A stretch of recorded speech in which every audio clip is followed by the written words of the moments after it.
现在厂里师傅把车给我们开到车间去，看看到底是怎么个情况啊，好好检查一下。就这个吱嘎吱嘎。现在这9天都这个钱不是？嗯。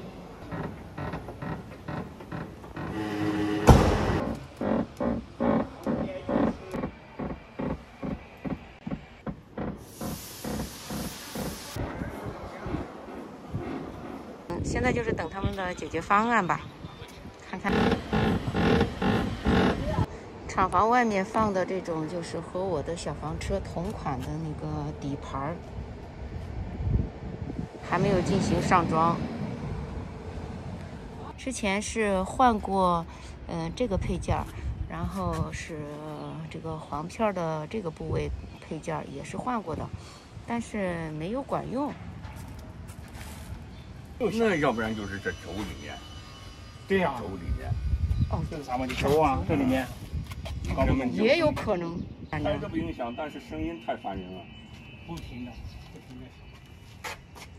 维修师傅也是说，这个响声处理起来呢是比较麻烦，还在和技术方面的在沟通，看等厂家解决方案，看他们再协调一下。换吊耳胶，车用钢板，再测试一下哈。如果说都换的话，得限发件3天、7天，最少最快吧，最快3天哈。售后还是挺快的，给出了一个结论。然后接下来就是等重庆厂家发配件过来，换上之后再看一下情况吧。这几天呢，我们就在威海周边转着玩吧。这个季节景色也是最美的时候。